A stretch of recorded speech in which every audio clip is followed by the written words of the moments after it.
تو آپ نے خواب دیکھا، جیسے ہی آنکھ کھلی امام زین العابدین جن کا لقب ساجد تھے کہ 1000 نفل آج تو ہم نماز کا مشکل ادا کرتے ہیں، 5 وقت 5 جماعت نماز تکبیر اولیٰ کے ساتھ ادا کرنے کے بعد آپ 1000 رکعت نماز نفل روزانہ ادا کیا کرتے ہیں۔ تو آپ کو ساجد کہا جانے لگا کہ ہر وقت سجدے میں ہیں، اللہ کے حضور حاضر ہیں۔ تو آپ نے اپنے والد محترم کے چہرے کی طرف دیکھا، امام علی مقام امام حسین رضی اللہ تعالیٰ عنہ، آپ نے آنکھ کھولی تو کیا پڑھ رہی ہیں؟ انا للہ و انا الیہ راجعون۔ موجودہ جو عراق ہے، موجودہ اس کی سرزمین کے اندر داخل ہو چکے ہیں۔ کربلا کے عراق کے اندر ایک مقام ہے،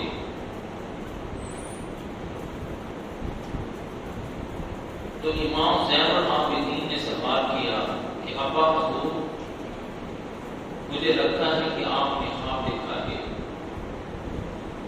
اور جب آپ کی آنکھ کھلی تو آپ پڑھ رہے ہیں انا للہ و انا الیہ راجعون۔ ابا حضور، آپ نے کیا دیکھا؟ اب بیٹا سوال کرنے والا ہے، ذرا تربیت دیکھیں محمد کریم نے حضرت علی کی کیسے تربیت کی، اس جملے سے آپ کو اندازہ ہوگا۔ اور علی و مرتضیٰ نے اپنے 2 شہزادوں کی کیسے تربیت کی، اور پھر 2 شہزادوں نے اپنی آل کی کیسے تربیت کی کہ تیری نسل پاک میں ہے بچہ بچہ نور کا، تو ہے عین نور، تیرا سب گھرانہ نور۔ ابا حضور کہ آپ نے انا للہ و انا الیہ راجعون پڑھا، آپ خواب کو سنائیے۔ تو بیٹے کے چہرے کی طرف تک کر امام علی مقام امام حسین رضی اللہ تعالیٰ عنہ نے کیا ارشاد فرمایا کہ بیٹا مجھے خواب آیا ہے، اس خواب کے اندر مجھے دکھایا گیا ہے کہ ہم شہید ہو گئے ہیں۔ خواب پہلے آ چکا،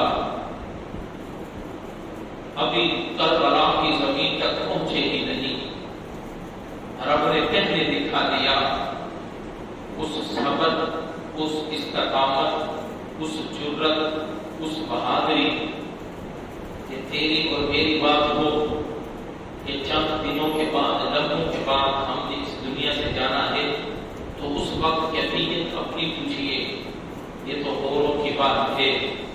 اے ایمان والو، آپ نے فرمایا مجھے دکھایا گیا ہے کہ مجھے میرے ساتھیوں کو، اہل بیت کے افرادوں کو شہید کر دیا گیا ہے۔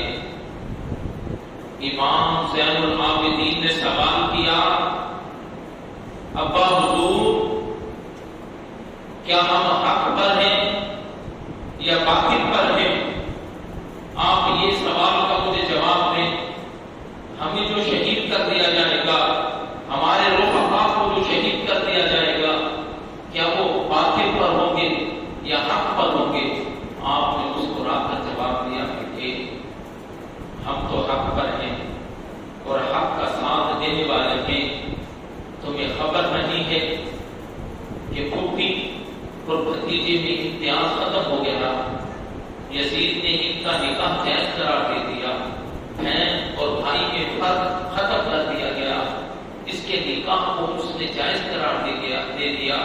نماز کو چھوڑا جا رہا ہے، نماز کو چھوڑنے کے اوپر کوئی سختی حکمران کی طرف سے نہ رہی، شراب کو حلال کر دیا گیا، اس کی طرف سے یزید کا حکم جاری ہو گیا، لواطت یہ حلال کر دی گئی، یزید کی طرف سے اس کا حکم عام ہو گیا، بدکاری عام ہو گئی، زنا عام ہو گیا۔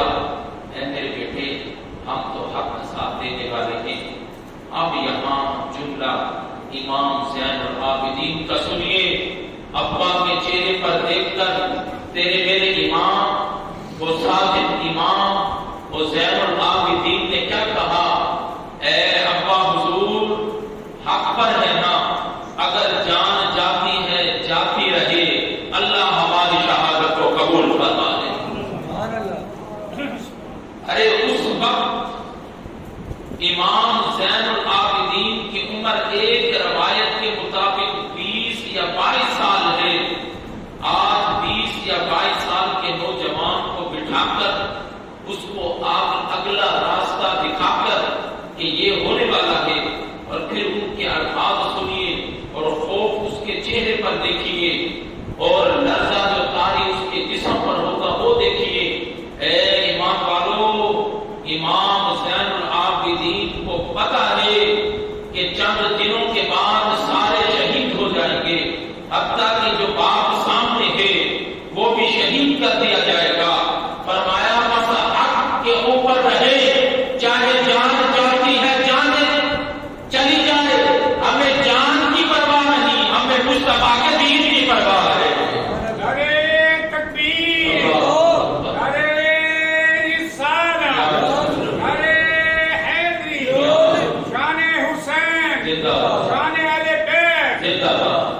ہمیں دین مصطفیٰ کی پرواہ ہے، ہمیں جان کی پرواہ نہیں۔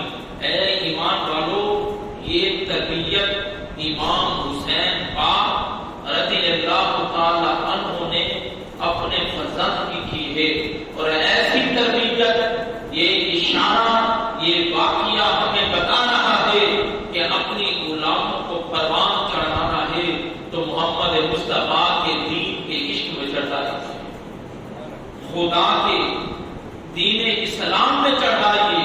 اگر دین نہیں تو کچھ نہیں، اگر دین باقی ہے تو سب کچھ باقی ہے۔ اے ایمان والو، جب یہ سارا واقعہ ہو گیا،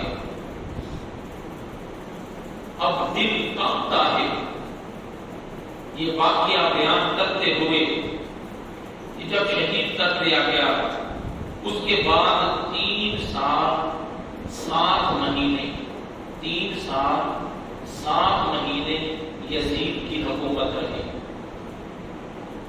پھر حمص کے مقام کے اوپر اس کو واصل جہنم کیا گیا، اس کی معشوقہ نے اس کو قتل کیا۔ اب 3 سال 7 مہینے کے اندر جو اس نے ظلم کیے، اس نے لشکر بھیجا جس میں 1000 فوجی تھے مدینہ پاک کی دھرتی میں۔ روایت کے اندر آتا ہے 1000 صحابہ نہیں، 2000 نہیں، کیونکہ حضور صلی اللہ علیہ وسلم کا وصال مبارک 11 ہجری میں، کتنے ہجری میں، اور یہ واقعہ کتنے ہجری میں ہوا؟ 61 ہجری میں۔ کتنے ہجری میں؟ بے شمار صحابہ کرام حیات تھے، 10,000 کے قریب۔ روایت میں آتا ہے اس نے مدینہ پاک کے جس نے اہل بیت بھی تھے، صحابہ بھی تھے، اس نے شہید کروائے، اس نے جو فوجی بھیجے، اور اس نے اعلان کیا کہ وہاں کی عورتیں 3 دن کے لیے معاذ اللہ ثم معاذ اللہ تمہارے اوپر حلال ہیں۔ ہر گھر کے اندر خون ہے، ہر گھر کے اندر شہداء ہیں، حتیٰ کہ روایت میں آتا ہے کہ 3 دن تک مسجد جو نبوی ہے اس کے ستونوں کے ساتھ اس کے فوجیوں نے گھوڑے مار دیے۔ مسجد نبوی میں اذان بند کر دی گئی، نماز بند ہو گئی، ہر طرف قتل و غارت عام ہو گئی، ہر طرف فوجی برمار کھلے عام وہ ظلم کر رہے ہیں مدینہ کی سرزمین پر۔ کہ روایت میں آتا ہے کہ حضرت سعید رضی اللہ تعالیٰ، یہ صحابی رسول ہیں، یہ ہر نماز مسجد نبوی میں پڑھا کرتے تھے، جب یہ ظلم کی انتہا ہوئی تو یہ مجنون کی کیفیت بنا کر انہوں نے نماز پڑھنا نہ چھوڑی، دیوانے کی کیفیت بنا کر یہ مسجد نبوی میں جاتے اور جا کر نماز پڑھتے۔ روایت آتی ہے کہ نماز اس طرح پڑھتے کہ قبر مصطفیٰ کے قریب جاتے، جب نماز کا وقت ہوتا اندر سے اذان بلالی آتی اور اذان کے بعد محمد مصطفیٰ کی تکبیر ہوتی، آپ ان کی امامت میں مقتدی بن کر محمد کریم کی امامت میں نماز ادا کرتے۔ اوپر تو نماز بند ہو گئی، لیکن نیچے آقا کریم صلی اللہ علیہ وسلم کی قبر انور میں نماز بھی ہو رہی ہے، اذان بھی ہو رہی ہے۔ 3 دنوں تک حضرت سعید رضی اللہ تعالیٰ عنہ فرماتے ہیں میں مجنون کی کیفیت بنا کر، پاگل دیوانے کی کیفیت بنا کر میں مسجد نبوی میں جاتا اور جا کر نماز ادا کرتا، قبر انور روضہ رسول کے قریب، آپ صلی اللہ علیہ وسلم کی قبر مبارک کے قریب، حتیٰ کہ یہاں سے لشکر نکلا، اب مکہ مکرمہ پر چڑھائی کی، منجنیق کے ذریعے بیت اللہ پر پتھراؤ کیا گیا۔ اب بیت اللہ پر پتھراؤ کیا گیا، حتیٰ کہ بیت اللہ کی دیواروں کے اوپر اتنے پتھر مارے گئے کہ ان کی دیواریں ٹوٹ گئی۔ بیت اللہ کا وہ جو غلاف ہے اس کو اتارا گیا، اس کو آگ لگا دی گئی، بیت اللہ کی چھت کو آگ لگا دی گئی۔ اس چھت کے اندر روایت میں آتا ہے کہ اس چھت کے اندر حضرت اسماعیل علیہ السلام کو جب ذبح کرنے لگے تھے، حضرت ابراہیم علیہ السلام، تو رب نے آسمانوں سے جو جانور جو دبا بھیجا تھا اس کے سینگ آپ نے محفوظ کر لیے تھے حضرت ابراہیم علیہ السلام نے، اور وہ بیت اللہ کی چھت میں بطور امانت رکھے تھے، بطور تبرک رکھے تھے، اور کتنے ہزار سالوں سے وہ چلے آ رہے تھے، اور بڑی ببرکت وہ چیز تھی۔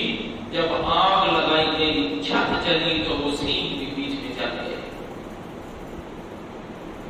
اب پیچھے 3 سال 7 مہینے مکمل ہوئے، حمص کے مقام پر یہ ایک عورت سے پر دیوانہ ہوا، وہ عیسائی عورت تھی۔ یزید نے اس سے خواہش ظاہر کی، اس نے جنگل میں بلایا کہ اکیلے آنا، کب تنہا آنا، کوئی ساتھ لے کر نہ آنا، پھر تو تمہاری میں خواہش پوری کروں گی، ایسے نہیں کروں گی۔ یہ اکیلا کم تنہا جنگل میں حمص کے مقام پر پہنچا۔ جب وہاں پہنچا اس نے شراب پلائی، شراب پلا کر جب یہ بدہوش ہوا اس نے خنجر نکالا اور اس پر وار شروع کیے۔ وہ وار کرتی گئی اور کہتی گئی ارے جو اپنے نبی کا نہیں وہ میرا کس طرح ہو سکتا ہے؟ جس نے اپنے نبی کے نواسوں کو نہ چھوڑا، جس نے اہل بیت کو نہ چھوڑا، جس نے مدینہ منورہ کی پاک دھرتی کو نہ چھوڑا، وہ مجھ جیسے بد مذہب کا کس طرح ہو سکتا ہے؟ اس نے یہ کہہ کر وار کر کے اس کو واصل جہنم کیا اور خود بھاگ گئی۔ یزیدی فوجی تلاش کرتے کرتے جب وہاں پہنچے تو اس کی لاش گرد سڑ چکی تھی۔ روایت کے اندر آتا ہے اسی حمص کے مقام پر اس کی یہ کیفیت نہیں تھی کہ اس کو وہاں سے اٹھایا جاتا، گڑھا کھود کر وہیں اس کو دفنا دیا گیا۔ اب جب یہ اطلاع پھیلی تو مکہ مکرمہ میں یہ ظلم کی انتہا کر دی گئی، تو وہاں کے لوگوں میں جب اطلاع پھیلی تو ایک ہلچل مچ گئی۔ وہ جو لشکر تھا تو حضرت عبداللہ بن زبیر رضی اللہ تعالیٰ عنہ نے حکم دیا کہ یزید واصل جہنم ہو گیا ہے، اب اس لشکر کے اوپر دعویٰ بول دو۔ سارے مکہ کے لوگ اکٹھے ہوئے، ان لشکر کے اوپر انہوں نے حملہ کیا اور وہ لشکر بھاگ گئے، اور فوجی کافی سارے انہوں نے واصل جہنم کیے۔ اب حضرت عبداللہ بن زبیر کے ہاتھ کے اوپر پورا مکہ کے لوگوں نے بیعت کی کہ آپ ہمارے حکمران ہیں، یہ صحابی رسول ہیں۔ حضرت عبداللہ بن زبیر حکمران بنے اور یزید کا بیٹا اس کا نام تھا معاویہ۔ ایک تو حضرت امیر معاویہ رضی اللہ تعالیٰ عنہ ہے۔ اب یہ ان کے پوتے یزید کا یہ بیٹا، اس کا نام بھی معاویہ تھا، وہاں کے لوگوں نے معاویہ کے ہاتھ پر بیعت کی، لیکن یہ بیمار تھا، 1 مہینہ کا مشکل، یا روایت کے اندر آتا ہے کہ 2 مہینے اس نے حکومت سنبھالی۔ یہ نیک دل تھا، نیک سیرت تھا، اہل بیت سے محبت کرنے والا تھا، اہل بیت کی محبت میں یہ ایسے سمجھنے دیوانہ تھا، لیکن زندگی میں وفا نہ کی۔ 2 ماہ کے اندر، یہ روایت کے مطابق 1 ماہ کے اندر یہ اللہ کو پیارے ہو گئے۔ جیسے ہی ان کی روح قبض ہونا شروع ہوئی تو لوگ اکٹھے ہو گئے اور آ کر کہا کہ آپ کے دادا بھی حکمران، آپ کے والد وہ جہنمی یزید وہ بھی حکمران، اب آپ بھی حکمران بنے ہیں، آگے کسی کو وصیت کریں، آپ کے اولاد تو کوئی نہیں کہ کس کو ہم حکمران بنائیں۔ آپ نے فرمایا نہیں، میں وصیت کر کے نہیں جاؤں گا، یہ جو کرسی ہے یہ ضلالت کی کرسی ہے، یہ تقیوں کی کرسی ہے، یہ ظلم کی کرسی ہے۔ ارے جو اس کرسی سے ضلالت میں نے اٹھائی ہے اپنی باپ کی وجہ سے، میں کسی کو یہ ضلالت نہیں اٹھانے دوں گا۔ یہ الفاظ ان کی زبان پر تھے کہ ان کی روح پرواز کرتی۔ حضرت عبداللہ بن زبیر، مکہ کے لوگوں نے آپ کے ہاتھ پر بیعت کر لی، پھر وہاں کے لوگوں نے بھی آپ کو حکمران مان لیا۔ اب عبداللہ بن زبیر رضی اللہ تعالیٰ عنہ کو صحابی رسول کو خلیفہ مان لیا گیا، بادشاہ مان لیا گیا۔